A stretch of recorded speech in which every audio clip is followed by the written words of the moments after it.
Muy buenos días, profesora Milagros. En la mañana de hoy, nuestro grupo conformado por Corneles Naomi, Chirinos Antonella, Gómez Eliana, Guerrero Nayeski y mi persona Yabur Crisley, le venimos a presentar nuestra exposición relacionada con los métodos de trabajo aplicados en enfermería comunitaria. Sencillamente es hablarle acerca de la metodología enfermera, es decir, el método científico de la misma. Para ello, primeramente se debe conocer lo que es la metodología enfermera, y esta no es más que la aplicación del método científico al proceso de cuidados de enfermería. La misma supone partir de la valoración de las necesidades del paciente para diagnosticar, determinar qué resultados se han de alcanzar y qué intervenciones se deben llevar a cabo para conseguirlo. En paralelo al desarrollo de los modelos teóricos, es decir, la teoría enfermera, en la década de 1950 se propone a los profesionales un método para la toma de decisiones clínicas. Este método vendría siendo el proceso de atención de enfermería, que en su momento no se llevó a cabo, sino que solamente quedó en una simple propuesta. Pero en el año 1955, Lydia Hall, que es la misma que se presenta en la diapositiva, mencionó por primera vez la necesidad de un proceso sistemático que permita a la enfermera y al enfermero tomar decisiones eficazmente. Y dicho proceso lo describieron Johnson, Orlando y Windebach a principios de los años 60. Y esto lo describieron como un proceso trifásico, es decir, que constaba de un análisis, síntesis y ejecución. Posteriormente, en el año de 1967, Yura y Walsh publicaron el primer texto que por fin describía el PAE. En este entonces ya el mismo se componía de 4 fases, que son valoración, planificación, ejecución y evaluación. Y finalmente, a mediados de la década de los años 70, Bloch, Calista Roy y otras autoras añadieron la fase de diagnóstico, dando lugar así al actual proceso de 5 fases.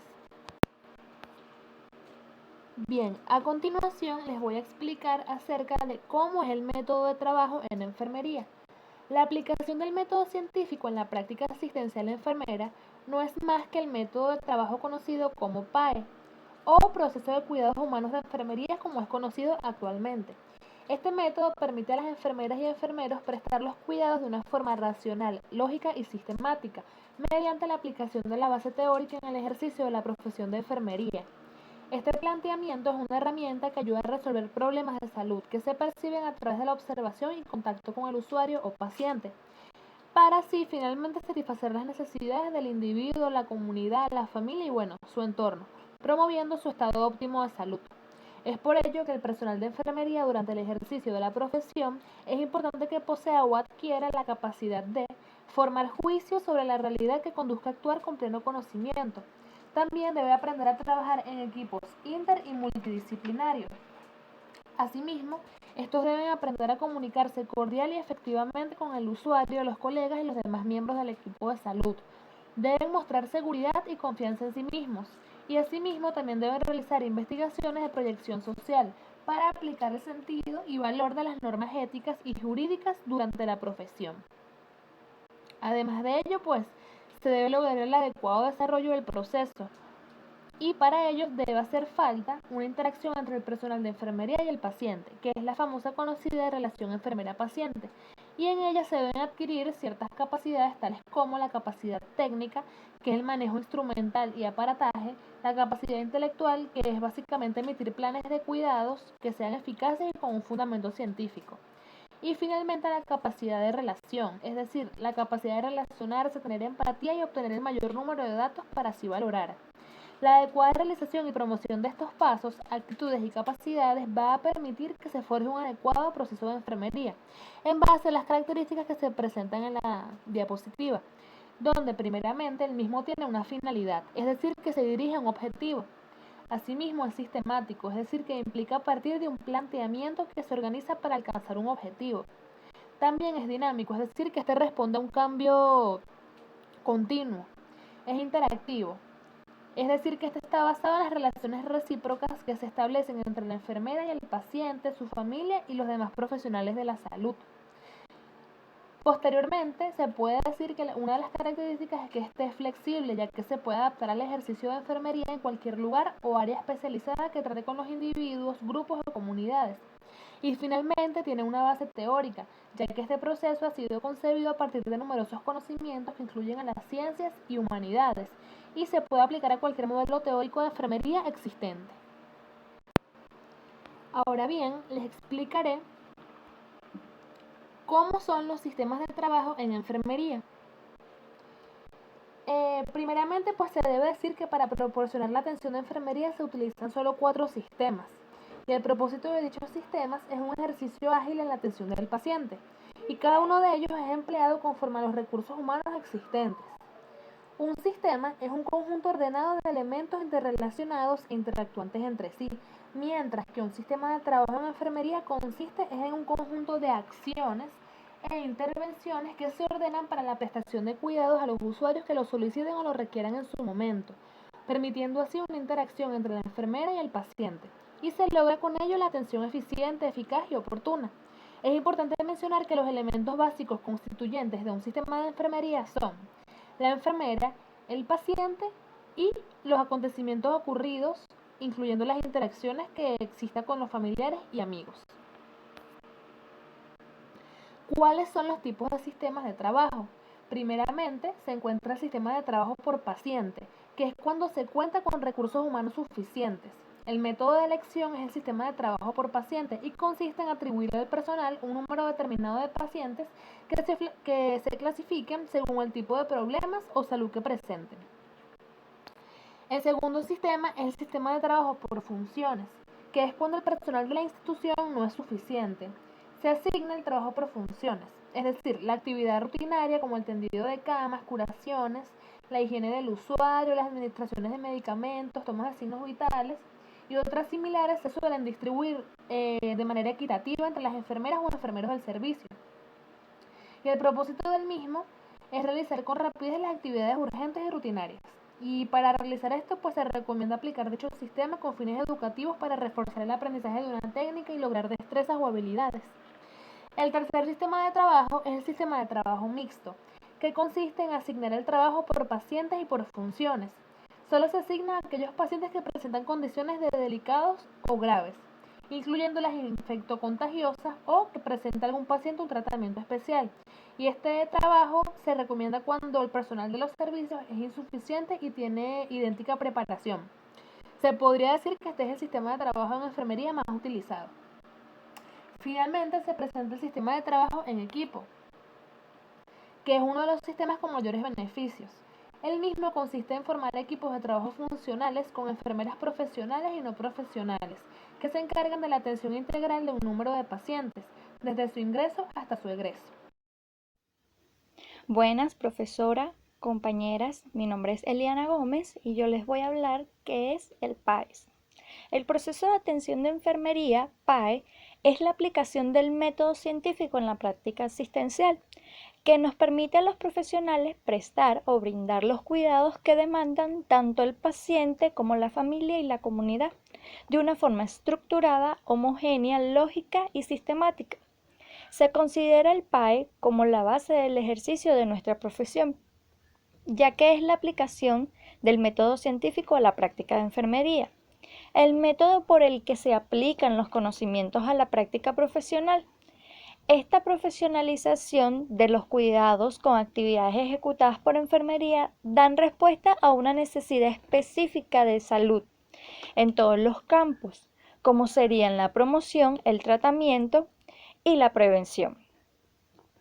Siguiendo con el tema, tenemos lo que serían los tipos de cuidados. En primera instancia tenemos lo que serían los cuidados funcionales o por tareas. Este se caracteriza porque el conjunto de tareas es distribuido a todo el personal de enfermería, es decir, digamos que en un servicio de hospitalización, por ejemplo, hay cierta cantidad de profesionales de enfermería. Cada una se va a distribuir, o entre esa cantidad de enfermeras se van a distribuir lo que haya que realizar en el servicio. Ejemplo, Cardex, historias, administración de medicamentos, etc. Seguimos con lo que serían los cuidados progresivos. Este se caracteriza porque los pacientes son distribuidos según su gravedad y cambian de unidad según su evolución. Esta modalidad de cuidados no proporciona continuidad en los cuidados.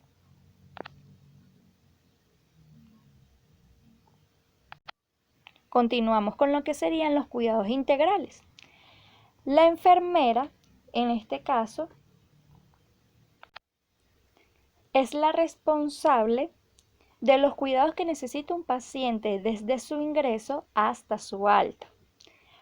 Y para finalizar tenemos los que serían los cuidados globales o por paciente, que a diferencia de los cuidados integrales, que la profesional de enfermería se encarga de un solo paciente desde su ingreso hasta su alta, este se caracteriza porque el trabajo se realiza en equipo con un auxiliar de enfermería y se ocupan de un número de pacientes determinado. Bien, a continuación, Cris le llamo nuevamente para explicarle cómo se deben elaborar los planes de cuidado. El plan de cuidados de enfermería es un instrumento para documentar y comunicar la situación del paciente, los resultados que se esperan, las estrategias, indicaciones, también las intervenciones y la evaluación de todo. Aunque en estos casos es específicamente orientado a la población, promoción, mantenimiento y la recuperación de la salud de la misma, así como la prevención de las enfermedades y discapacidades. Se debe tomar en cuenta una serie de consideraciones antes de comenzar a elaborar un plan de cuidados. Primeramente, como se aprecia en la lámina, se debe determinar el grupo sobre el que se va a realizar el plan de cuidado y verificar que los cuidados de enfermería sean homogéneos y las estancias hospitalarias sean semejantes. Posteriormente, se debe elegir un modelo de enfermería. En estos casos se elige un modelo de enfermería que sea más acorde según la situación de los datos subjetivos y objetivos que se presenten en un paciente. También se debe tener en cuenta las complicaciones, tanto potenciales como reales. Se debe enunciar los problemas como diagnósticos y utilizar la nomenclatura NANDA para la factibilidad de las intervenciones NIC y NOC. También se deben definir los objetivos en función de los problemas que se detecten en un paciente. Posteriormente se deben elegir los cuidados de enfermería como actividades concretas. Y finalmente se deben determinar los criterios de evaluación de los resultados. Ahora les voy a hablar acerca de los modelos de cuidados de enfermería. Primeramente, ¿qué es un modelo de enfermería? Esto no es más que la representación conceptual de la realidad. Por lo tanto, sirve para unificar los métodos docentes, dirigir la práctica profesional y promover la investigación. En pocas palabras, es por lo tanto la guía filosófica con la que se van a aplicar los cuidados, dependiendo del modelo que se vaya a elegir. Existen diferentes clasificaciones de los modelos de enfermería, bien sea por teoría o por tendencia. Primeramente, los modelos teóricos son: número 1, modelo de adaptación de Calista Roy e interrelación de Orlando y King. Este modelo de adaptación fue desarrollado por una enfermera en el año 1964, en el que describe al ser humano como un ser con las capacidades y recursos para lograr una adaptación a la situación que se esté enfrentando en su proceso de salud y enfermedad. Y el modelo de interrelación personal descrito por Orlando y King lo que hace es describir la relación necesaria que se debe crear entre el personal de enfermería, el paciente y su entorno, para así lograr un estado de salud óptimo en el estado habitual del usuario. Entre otros de los modelos teóricos se encuentra el número 2, que es el modelo sistémico de Dorothy Johnson. Este modelo implica que la teoría del sistema conductual de Dorothy Johnson se refiere a una metaparadigma, ya que estudia un conjunto de teorías, y estas teorías son la persona, la salud, la cuidado y el entorno. El modelo de Johnson considera a la persona como un ser de sistema conductual, es decir, que está compuesto de una serie de subsistemas interdependientes e integrados. El hombre como sistema conductual trata de alcanzar un equilibrio a través de ajustes y adaptaciones que consigue hasta cierto punto, para actuar de forma eficaz y eficiente. Y cada subsistema conductual tiene requisitos estructurales y funcionales.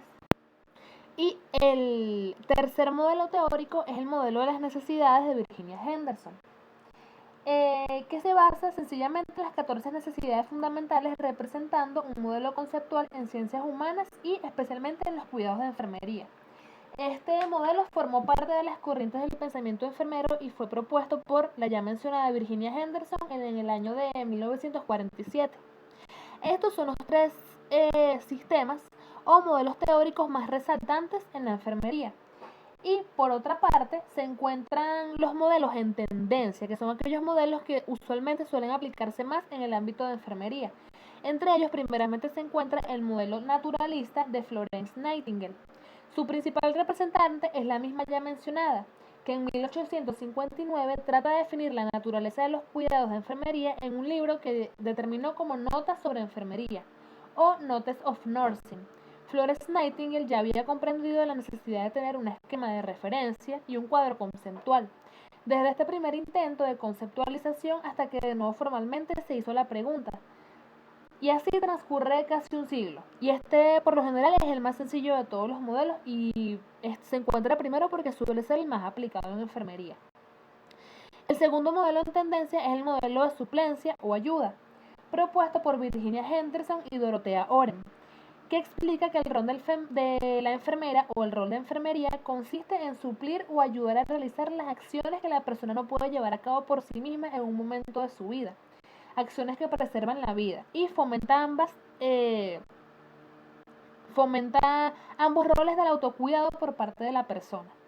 Finalmente se encuentra el modelo en tendencia de interrelación de Calista Roy y Martha Rogers. En estos modelos el rol de la enfermera consiste básicamente en fomentar la adaptación de la persona en un entorno cambiante, fomentando así la relación bien sea interpersonal, que es la relación enfermero-paciente, o las relaciones del paciente con su ambiente o entorno.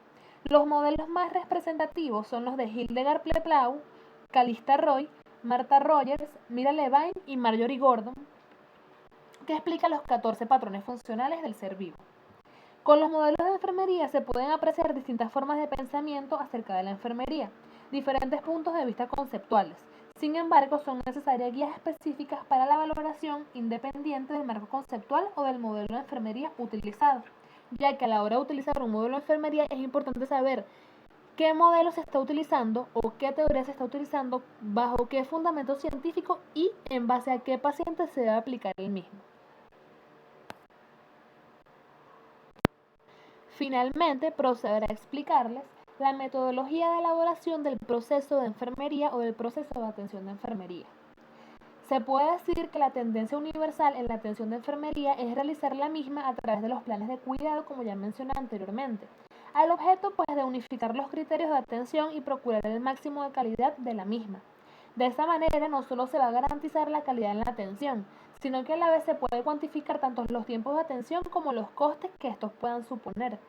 Para realizar una adecuada realización del proceso de enfermería, se debe primero escoger el plan de cuidados más oportuno ante la situación o complicación que presenta un paciente o usuario, y de este modo se podrán brindar los cuidados y atenciones en base a las necesidades prioritarias del mismo. Es por ello que a continuación les mostraré los diversos tipos de planes de cuidado. Primeramente se encuentran los planes de cuidado individualizados, que son los que se centran en que cada persona es un ser único. Y por otro lado se encuentran los planes de cuidado estandarizados, que se centran en que ante problemas comunes existen respuestas similares. Es importante resaltar que los planes de cuidado estándar proporcionan una guía completa de cuidados para situaciones específicas y estos mismos brindan unas menores atenciones o tiempos de actuación de enfermería. Además, estos no presuponen una limitación a la individualización de los cuidados, sino que se pueden prestar cuidados de enfermería tanto individualizados, adaptando un plan de cuidados estándar a cada uno de nuestros pacientes. Es decir, que los planes de cuidado individualizados y estandarizados van de la mano. Finalmente, la estructura correcta para la realización de un plan de cuidados es la siguiente, que se muestra a la mano izquierda de la diapositiva. Primeramente el diagnóstico NANDA, criterios NOC, actividades NIC y finalmente la evaluación. En cuanto a la valoración, que en este caso serían los diagnósticos NANDA, este no es más que un juicio clínico acerca del individuo, familia o comunidad, que deriva de un proceso deliberado sistemático de la recogida de datos y análisis.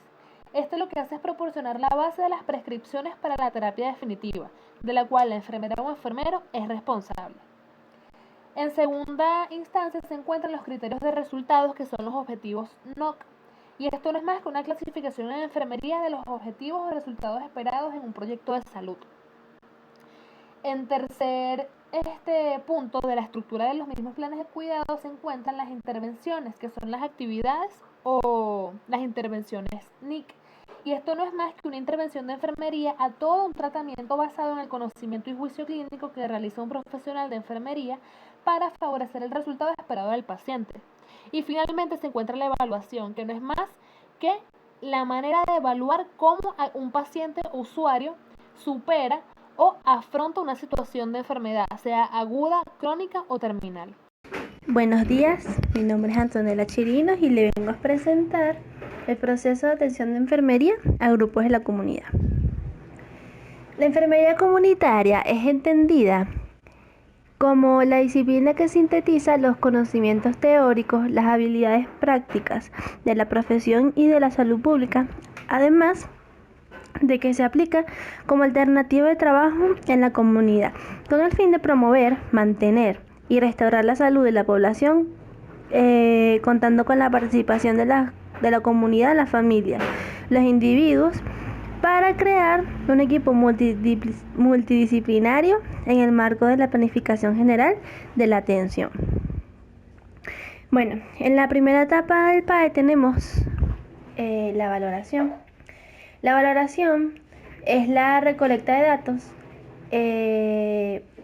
del proceso de atención de enfermería, que consiste en reunir la información necesaria que otorgue datos para brindar un cuidado óptimo a dicha comunidad o familia. Cuando se trabaja en la comunidad, se debe estudiar a las familias como un grupo que posee características intra y extras familiares, así como se debe estudiar a cada individuo que integra a las mismas. Para realizar la recolección de datos es necesario que el equipo de enfermería organice visitas para ir a las comunidades. Entre los datos que se deben recolectar incluye 1. El entorno. La enfermera deberá valorar la comunidad haciendo recorrido de la misma y tomando nota de datos, los cuales pueden ser ubicación geográfica, aspectos que puedan influir en la salud de la familia, como es servicios sanitarios, pavimento, transporte, alumbrado, alcantarillado, agua, así como también las condiciones de la vivienda de cada familia. Luego tenemos la estructura familiar, que esta a su vez se divide en 1. Ficha de identificación de la familia, que contenga su nombre, su domicilio, servicios médicos con los que cuenta, religión y el ingreso económico que nos indique acerca de la accesibilidad de recursos para satisfacer las necesidades de la familia.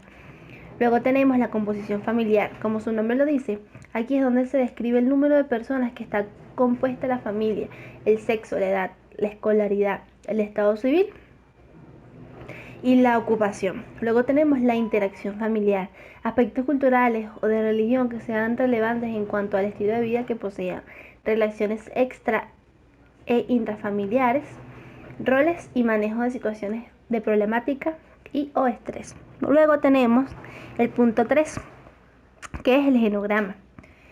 Es como un árbol genealógico, que consiste en representar las relaciones familiares que incluyen datos esenciales como es el sexo, la edad, la ocupación, la relación entre la familia y los datos que incluyen la salud, como enfermedades padecidas o causas de muerte. El genograma está compuesto por símbolos, el cual el círculo es la mujer y se coloca a la derecha, y el cuadrado es el hombre y se coloca a la izquierda, excepto en el caso de relaciones homosexuales.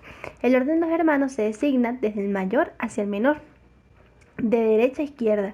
La importancia de este genograma es advertir a la enfermera comunitaria sobre el impacto multigeneracional de la familia en cuanto a los riesgos elevados de problemas emocionales y de salud. Luego tenemos, por último, la salud familiar. Consiste en la exploración física e historial de cada uno de los integrantes. Es importante incluir los antecedentes heredofamiliares, ya que estos son los primeros indicios sobre el riesgo de enfermedades crónico-degenerativas. En caso de que el integrante se encuentre enfermo, se debe anotar la enfermedad y el tratamiento. Luego tenemos el segundo paso, que es el diagnóstico. Según Carpentino, en 1991, se dice que el diagnóstico de enfermería es un juicio respecto a las unidades del individuo, familia o comunidad, a los problemas de salud, procesos vitales o potenciales. Proporciona la base para la selección de las intervenciones de enfermería con el fin de alcanzar los resultados que son responsabilidad de la enfermera. Estos se clasifican en el diagnóstico de bienestar. Es un juicio crítico que hace la enfermera ante situaciones o problemas de salud que están bien controladas, pero que el paciente expresa verbalmente que quiere mejorar. Debe basarse la enfermera en lo que expresa el paciente más que en la propia observación. Luego tenemos el diagnóstico real. Describe el juicio clínico que el profesional ha confirmado a través de signos y síntomas que definen cierta enfermedad. Y por último, tenemos el de riesgo, que describe respuestas humanas a estados de salud y o procesos vitales que pueden desarrollarse en una persona, familia o comunidad vulnerable. Y por último, el posible, que señala un problema que el personal de enfermería sospecha pero que aún no confirma o descarta por falta de recolección de datos. Gracias. Buenos días, mi nombre es Nayesca Guerrero y le vengo a hablar sobre la planeación de visita domiciliaria. Su objetivo es verificar la composición del núcleo familiar, el nivel socioeconómico, la distribución de espacios sociales, el análisis del entorno familiar y social, la conducta personal y familiar, como también los aspectos relevantes a evaluar. A continuación se le presenta la plantilla en el cual se hace registro de dichos datos. Como primera parte se inicia la ficha de identificación que cuenta con el nombre, la fecha, el número de visita. Después tenemos el objetivo de la visita y por último el informe de la visita. Cédula familiar.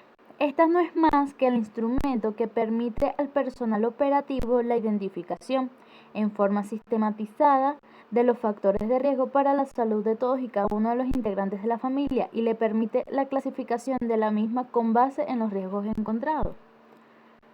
A continuación se muestra la plantilla de la cédula familiar, en el cual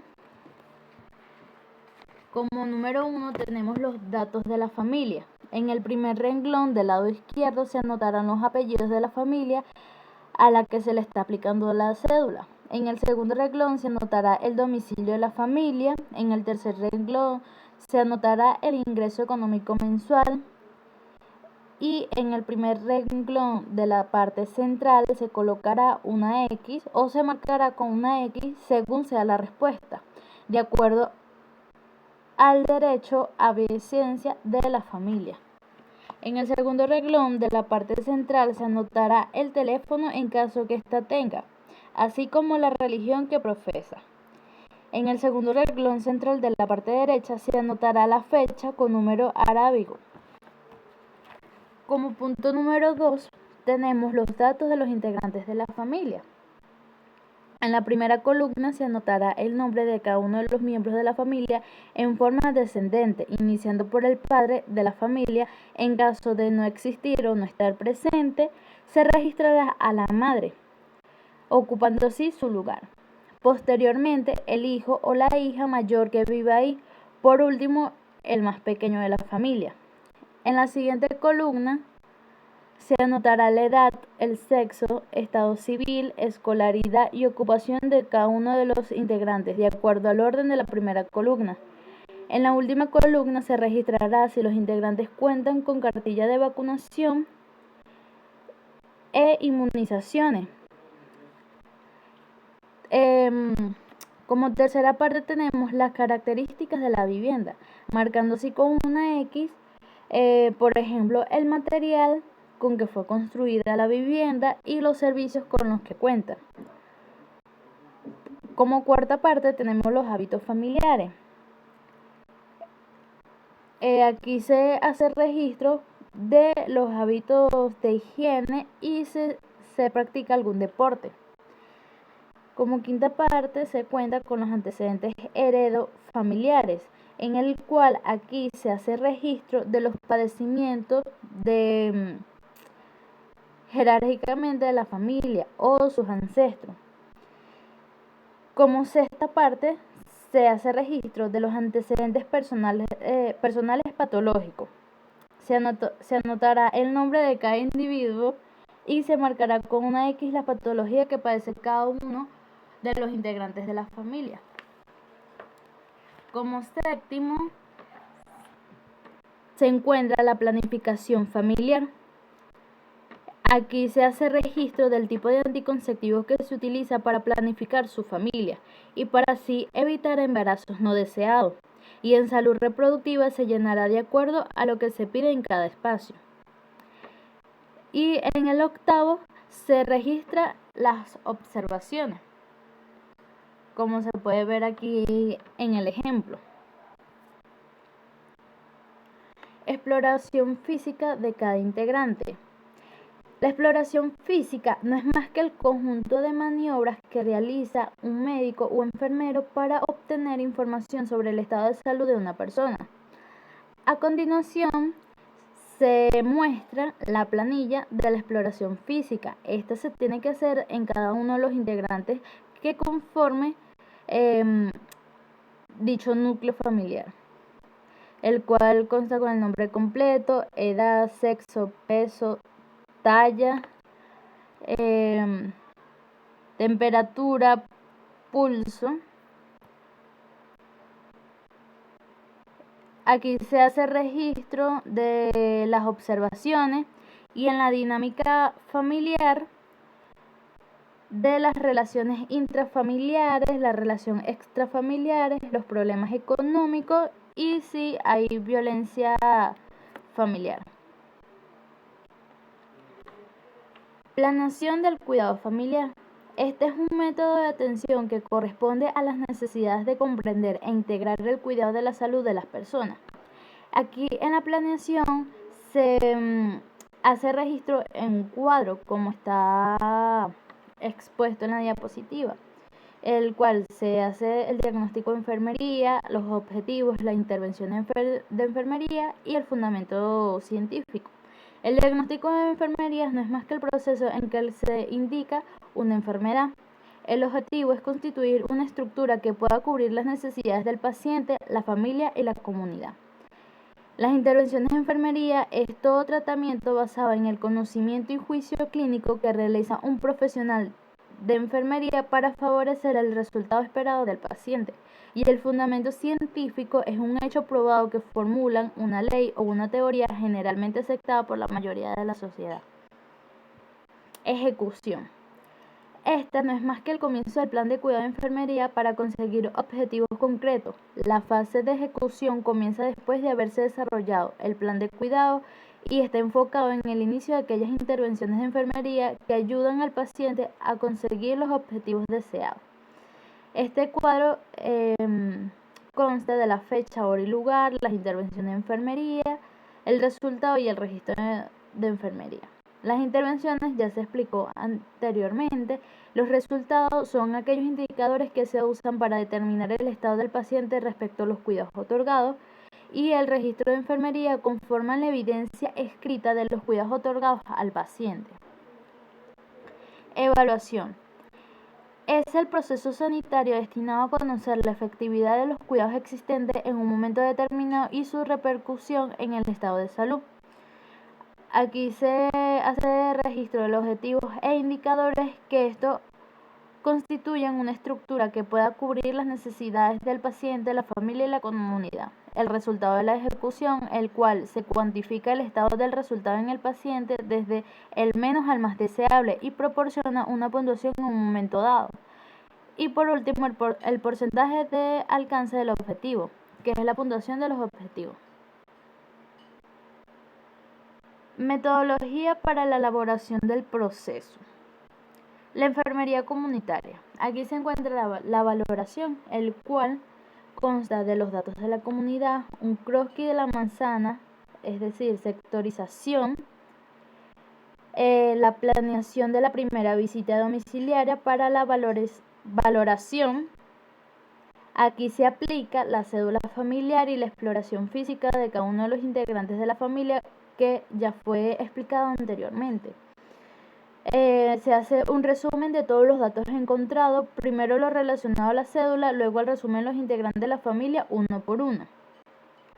Y la lista de problemas identificados, que son los diagnósticos de enfermería, utilizando la etiqueta de la NANDA, el cual es un cuadro que se divide en dos, el problema y el diagnóstico de enfermería. Los diagnósticos de enfermería normalmente se hace uno de riesgo, uno de salud y de real. Esto se escribe siempre con la etiqueta y las características definitorias. Planeación. En la planeación se encuentra con el diagnóstico de enfermería, objetivos, intervenciones y fundamentos científicos. La ejecución, fecha, hora y lugar, intervenciones de enfermería, el resultado y el registro de enfermería. Evaluación, objetivos e indicadores. El resultado de la ejecución, el porcentaje de alcance del objetivo y las sugerencias. Las sugerencias son las recomendaciones que se le hace al paciente para que tenga un estilo de vida más sano y a su vez evitar que recaiga. Buenos días, mi nombre es Naomi Cornieles y yo voy a hablar junto con mi compañera Nayesca sobre los instrumentos de recolección de información. Los métodos y los procedimientos para el estudio de la situación de salud en una comunidad son relativamente numerosos, pero en carácter general se pueden clasificar en métodos cuantitativos y en los métodos cualitativos. Los métodos cuantitativos son los más utilizados tradicionalmente y están basados en registros y fuentes documentales ya existentes, por lo que no generan una información nueva, sino que recopilan la que ya existe. A esta se le suele atribuir la cualidad de un mayor rigor científico. Sin embargo, estos datos cuantitativos tienen el inconveniente de no recoger todas las necesidades sentidas por la población. Y por otra parte, no siempre se dispone de registros suficientes y con garantías de fiabilidad para obtener todos los datos que se precisan a la hora de estudiar la salud de una comunidad. Por su parte, los métodos cualitativos son aquellos cuya fuente de información se basa fundamentalmente en la opinión de personas expertas o suficientemente conocedoras del tema. Se utiliza sobre todo para generar información e ideas nuevas cuando los métodos cuantitativos no son suficientes para identificar los problemas, las necesidades o los factores determinantes que afectan a la salud de una comunidad.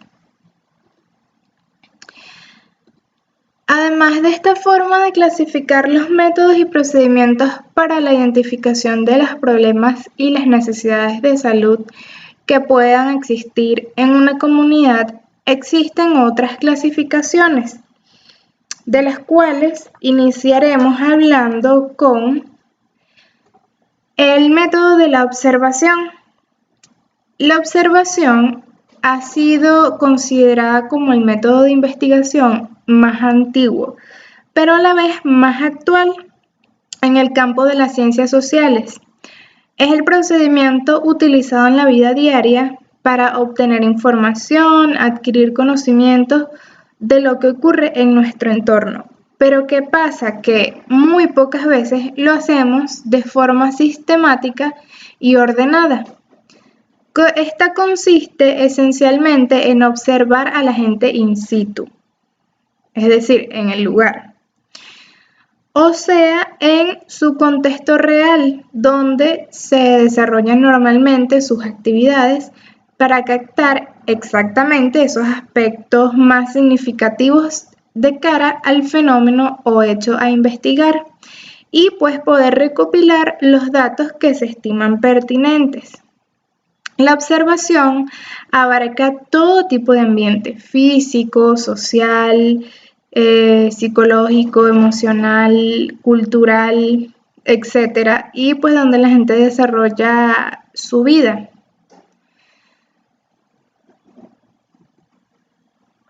Ok. La observación, no obstante, para que sea realmente útil, debe llevarse a cabo de una forma ordenada y sistemática. Y por eso se recomiendan seguir los siguientes pasos. El primero sería definir con carácter previo el objetivo a la observación y cuál sería su ámbito de aplicación. Es decir, por qué queremos observar, qué queremos observar y con qué finalidad. El siguiente sería prever los recursos necesarios para llevar a cabo el trabajo de campo. El siguiente sería realizar el trabajo de observación siguiendo las rutas previstas de una forma sistemática y controlada. Pero al mismo tiempo es importante contar con la flexibilidad suficiente para prestar atención a aquellos aspectos que, pues no estando previstos, pudieran ser relevantes de acuerdo con nuestros objetivos. Y por último, pues las observaciones deben ser analizadas para obtener de ellas conclusiones válidas y fiables, para que posteriormente pues podamos obtener pues nuestra finalidad. El método de observación es particularmente útil a la hora de estudiar comunidades pequeñas o de tipo medio, como por ejemplo barrios, municipios, zonas básicas de salud o áreas de salud, pero es menos operativo en el análisis de la situación de un país o de una región. Continuamos entonces con el siguiente método, que sería la entrevista.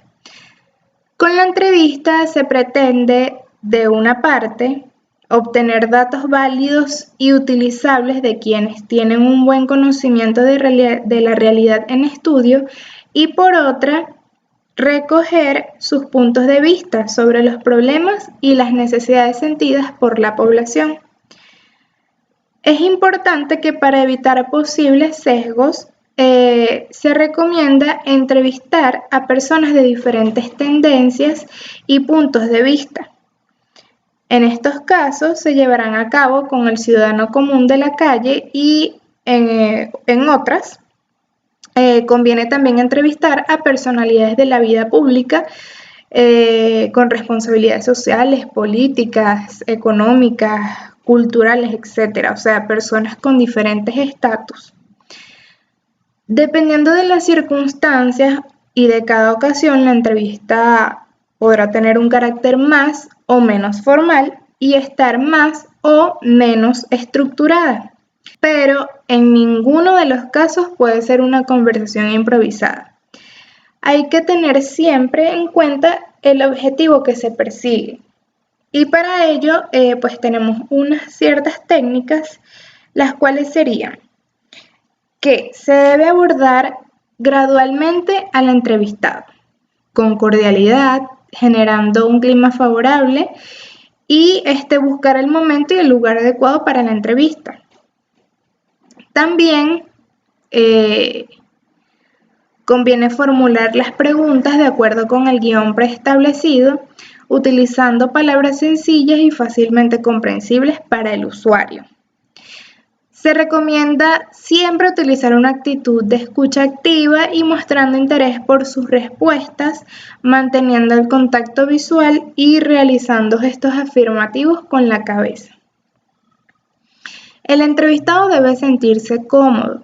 Esto le permitirá que pues él o ella se expresen libremente con su punto de vista, ayudándoles cuando sea necesario, pero sin influir en su respuesta.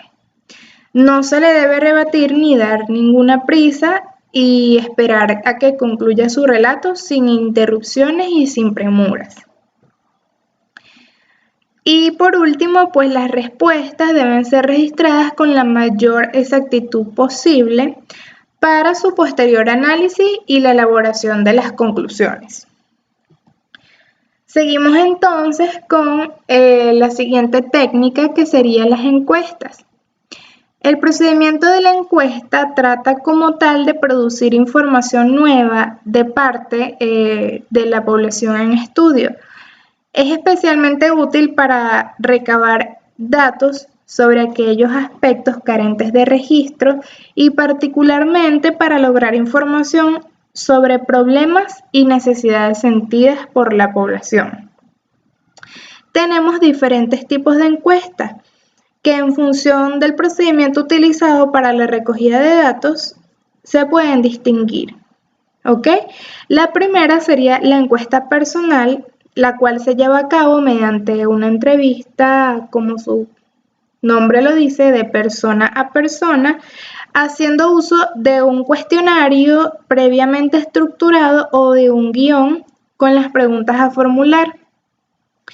Este tipo de encuesta es la que se utiliza con mayor frecuencia y la que tiene un índice de respuestas mucho más elevado. Encuesta telefónica sería la siguiente, y en este caso la entrevista se realiza por medio de llamadas telefónicas. Este es un método mucho más rápido que la entrevista personal, sin embargo es poco recomendable para cuestionarios muy extensos y para aquellos que contengan preguntas excesivamente complejas. La siguiente sería la encuesta por correo, la cual es un método de encuesta que implica la utilización de un servicio de correos o de mensajería para hacer llegar la documentación a las personas elegidas como muestra. Esta requiere necesariamente de conocer el domicilio del encuestado y el envío junto con el cuestionario de las instrucciones para su realización. En este caso, al no existir un entrevistador que pueda aclarar las dudas del usuario en el mismo momento, el cuestionario pues debe ser sencillo, comprensible y pues con preguntas fáciles de comprender. El principal inconveniente de este método es que tiene una muy baja tasa de respuestas de retorno, pues, que lleguen al correo del entrevistador.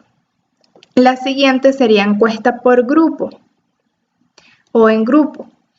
Consiste en pasar un cuestionario para su cumplimentación a un grupo de personas reunidas en un lugar determinado. La ventaja de esta es que permite dar explicaciones y aclarar dudas de forma colectiva. Esta es especialmente útil cuando existe la posibilidad de un agrupamiento de los entrevistados. Pero ¿cuál es su principal inconveniente? Que en algunas personas encuestadas se puede ejercer la influencia sobre las respuestas de otras personas. Y la siguiente sería la encuesta vía internet. Esta utiliza pues un medio informático para el envío del cuestionario y para la obtención de las respuestas. Es un método en fase de expansión, rápido, económico y además es más interactivo y mucho más interactivo que el que es por correo, por lo que resulta más fácil también la aclaración de dudas. Su principal inconveniente es pues que solo se puede emplear con los usuarios de la red. La elección del tipo de encuesta más adecuada en cada caso, habrá de determinarse en función de las ventajas e inconvenientes de cada uno de los métodos y teniendo en cuenta los aspectos como las características de la población, la información que se posea sobre ella, el tiempo disponible para el estudio, la complejidad de las preguntas también, el tamaño de la muestra, etcétera, disponibilidad de recursos, entre otros. ¿Cuáles son los procedimientos generales para la realización de encuestas? Cualquiera que sea el tipo de encuesta que se pretenda utilizar, se suelen dar al menos los siguientes pasos. Tendremos primero la fase preparatoria, en la cual el estudio debe comenzar con la formulación del objetivo general que se persigue, así como de los objetivos operacionales de la encuesta, población a estudiar, evaluación de los recursos disponibles, formación del grupo responsable del trabajo, revisión de la literatura existente sobre el tema, etc. O sea, todo lo que yo necesito para prepararme para realizar mis encuestas. La siguiente es la elaboración del cuestionario. Es preciso definir qué clase de información se interesa obtener y la mejor manera de lograrla. En este caso, decidir el tipo de cuestionario y formular las preguntas más adecuadas al fin que se persigue. Con este primer cuestionario, según el tipo de cuestionario que vayamos a realizar, debemos hacer un estudio piloto o lo que también es llamado un pretest para corregir pues algunas deficiencias o posibles deficiencias que puedan haber y a partir de este pues elaborar la encuesta definitiva. El siguiente sería diseño de la muestra y preparación del trabajo de campo. Conociendo la población a estudiar, se debe diseñar la muestra representativa que se pretende encuestar. La siguiente sería la recogida de datos. En este caso, pues, es específicamente la acción de realizar la encuesta, de que las personas, pues, la realicen según el tipo de encuesta que hayamos escogido. Luego seguiría el tratamiento estadístico de los datos, en donde se trata de reagrupar los datos procedentes de cada una de las encuestas para poder tratarlos estadísticamente. Y luego tendríamos el informe final y conclusiones, el cual variará en la forma de presentación dependiendo a quién vaya dirigido. Pero en todo caso, debe recoger la metodología utilizada, los resultados obtenidos, utilizando tablas y gráficos, si es necesario, las conclusiones finales y, por supuesto, las recomendaciones correspondientes. A continuación, nuevamente, Nayesca Guerrero. Les hablaré sobre los métodos grupales. Incluimos en este apartado todos aquellos métodos que tienen como objetivo recabar información, conocer la opinión u obtener ideas nuevas procedentes de un grupo.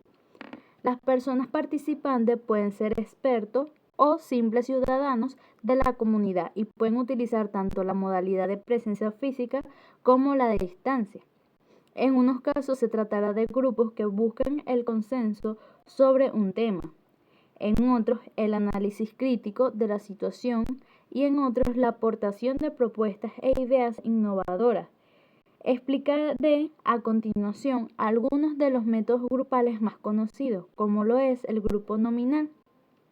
El método de grupo nominal consiste en la reunión de un número determinado de personas, entre 6 y 10, suficientemente conocedoras del tema a estudiar, que tienen como objetivo intercambiar información, sin comunicación previa entre ellos, para, posteriormente, tras haber discutido y analizado todas las aportaciones individuales, realizar la propuesta más adecuada en relación al asunto que se les haya planteado.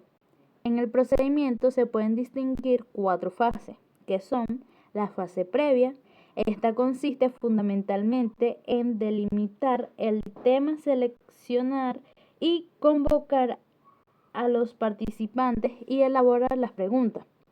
Fase de propuesta.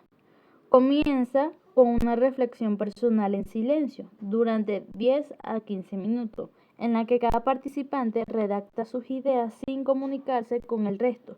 Posteriormente, cada uno enuncia su propuesta, que el coordinador irá anotando en una pizarra o papel grande, sin permitir el debate hasta que todos hayan expuesto sus aportaciones. Viene la fase de análisis y discusión.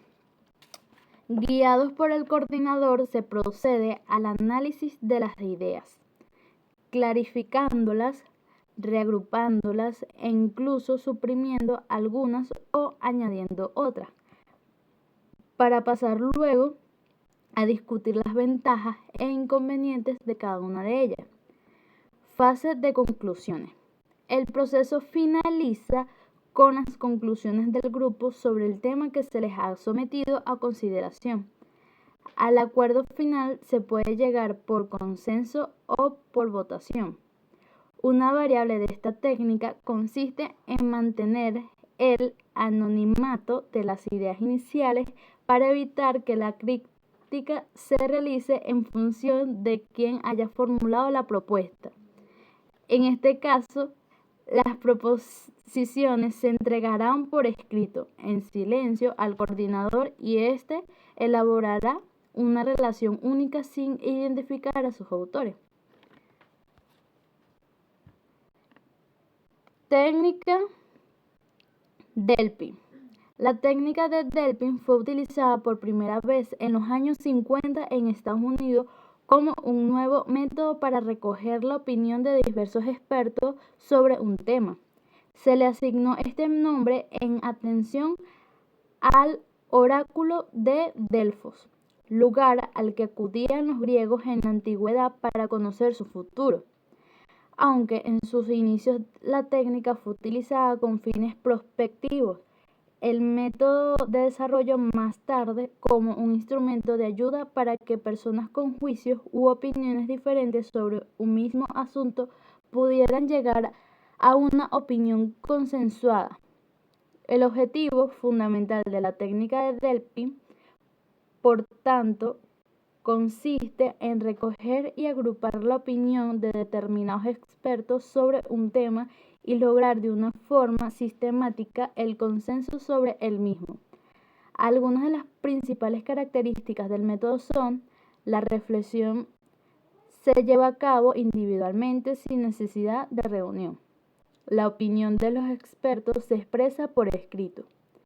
Se mantiene la confidencialidad de cada uno de los miembros del grupo. Se utilizan las rondas sucesivas de opiniones como mecanismo de retroalimentación. Se llega a un consenso sin que haya existido discusión directa entre los participantes. En el diagnóstico de salud de una comunidad, la técnica de Delphi puede estar especialmente indicada a la hora de identificar problemas de salud que afectan a la población y de establecer su grado de importancia. Los pasos a seguir en la técnica de Delphi son los siguientes: delimitación del tema a estudiar y formulación de la pregunta inicial. Formación del grupo de expertos. Se debe seleccionar a los participantes entre las personas supuestamente conocedoras del tema con criterios de pluralidad. Una cifra de 20 a 30 personas suficientemente motivadas suele ser suficiente. Elaboración y envío del primer documento, presentación del tema y cuestionario correspondiente. Este primer envío, al igual que los siguientes y sus respectivas respuestas, se pueden llevar a cabo mediante entrega personal cuando los participantes están dentro del mismo centro, por correo ordinario, por fax o por correo electrónico. Este último es sin duda el medio más eficaz siempre que los participantes dispongan de él. Recepción y análisis de los resultados del primer cuestionario, reagrupación de las propuestas y elaboración de un segundo cuestionario. Envío del segundo cuestionario por el mismo procedimiento que el primero. Recepción y análisis de los resultados del segundo documento. Síntesis de las propuestas, elaboración de un tercer cuestionario y nuevo envío de los participantes, así sucesivamente, hasta que se logre el nivel de consenso deseado.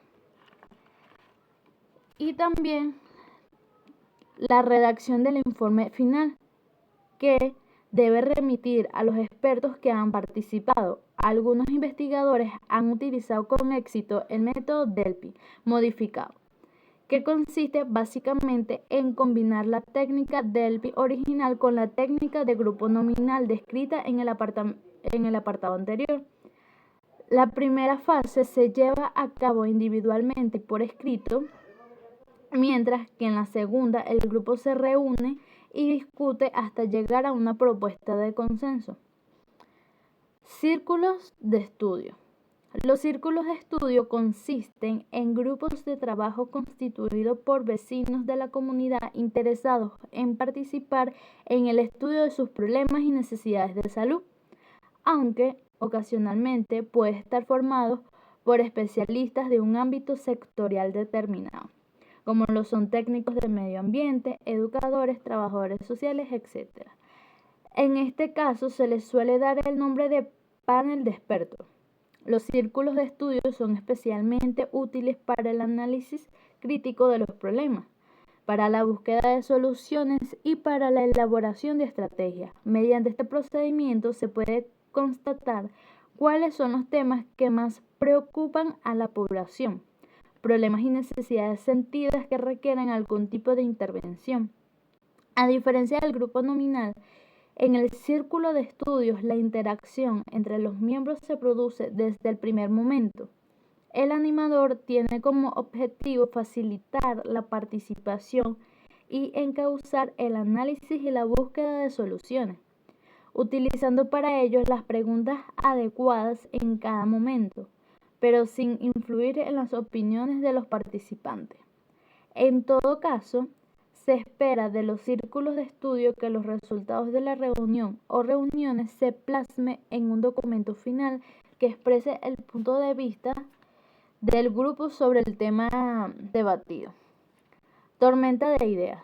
La tormenta de ideas, también conocida como técnica de brainstorming, tiene como objetivo facilitar la producción de un elevado número de ideas nuevas relacionadas con un problema o respecto de una situación dada. Esta técnica se basa en la hipótesis de que si se produce gran número de ideas, algunas de ellas reunirán más cualidades que las demás para resolver el problema planteado.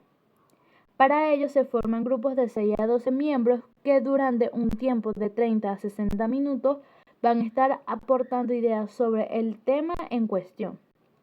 Independientemente de la viabilidad de las mismas, el procedimiento a seguir es el siguiente. El moderador o conductor presenta al grupo el tema objeto de estudio y explica el método a seguir. Se deja a los participantes total libertad de expresión para que emitan el mayor número posible de ideas, una en cada turno, sin entrar a discutirlas ni analizarlas por disparatadas que éstas puedan ser. Una vez agotadas las propuestas, los participantes guiados por el moderador extraen las nociones esenciales, las agrupan y desechan las repetidas o no significativas, elaborando un listado final de ideas emitidas. En una sesión posterior se entrará en la discusión y análisis de cada una de las propuestas hasta llegar a aquella que, a juicio de la mayoría, reúna las mejores condiciones.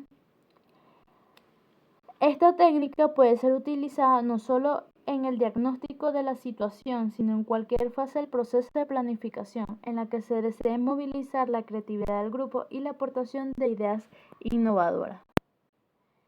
Técnicas complementarias.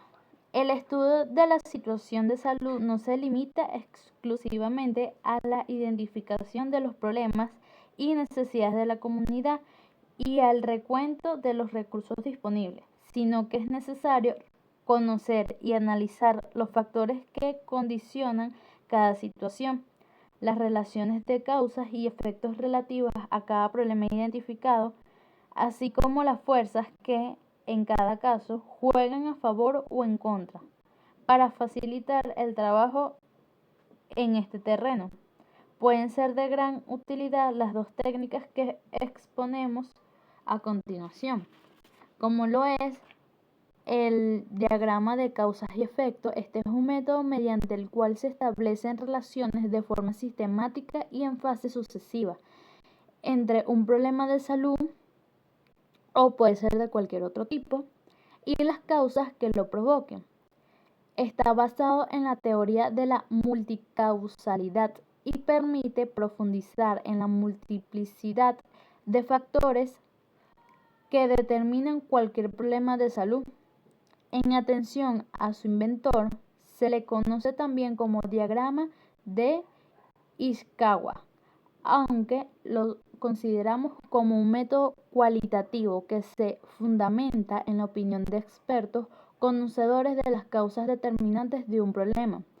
En realidad, su aplicación requiere en ocasiones la utilización de datos cuantitativos fiables que ayuden a fijar con mayor precisión las relaciones causa-efecto. El método consiste en describir un problema determinado a partir del cual, mediante la pregunta de ¿por qué sucede?, llegamos a la identificación de una primera serie de causas, grupo de causas o factores determinantes que denominaremos causas de primer orden. Seguidamente, ante cada una de estas causas convertida ahora en efecto, formularemos la misma pregunta: ¿por qué sucede? Las correspondientes respuestas nos permitirán conocer otras causas de segundo orden y así sucesivamente hasta descender a factores causales de tercer orden. El análisis por este método de los problemas de salud y las causas potenciales que lo provoquen contribuyen sin duda a una mejor elección de las posibles soluciones. La representación gráfica de diagrama de Ishikawa se asemeja a la imagen de un pez cuya cabeza corresponde al problema descrito y sus espinas a cada una de las causas que potencialmente pueden producirlo. Por esta razón se le denomina en ocasiones diagrama de espinas de pescado. Análisis de campos de fuerza. Antes de poner en marcha un programa de salud o de introducir cualquier innovación importante, es necesario conocer previamente los factores que intervienen a favor y en contra de la presencia de determinados fenómenos, así que los elementos favorables o desfavorables respecto al cambio que pretendemos. Se trata de analizar qué fuerzas van a facilitar y cuáles a dificultar la implantación de determinadas medidas. Este estudio, que podemos considerar como de análisis estratégico, debe formar parte del diagnóstico de la situación, aunque su utilidad práctica se demostrará a la hora de formular objetivos y prever actividades y recursos. El análisis de campos de fuerza se puede llevar a cabo por un solo individuo, suficientemente conocedor del tema. Sin embargo, para evitar en lo posible el sesgo de subjetividad, se recomienda que lo realice un grupo de expertos. El procedimiento a seguir es el siguiente: constitución del grupo de expertos y definición de la cuestión analizada. Elaboración mediante la dinámica interna que se establezca en el grupo de un listado de fuerzas favorables al cambio que se propone para apoyarse entre ellas y potenciarlas. Elaboración mediante la misma dinámica de un listado de fuerzas negativas o factores en contra, sobre los que se puede actuar para tratar de vencerlos o contrarrestarlos en la medida de lo posible.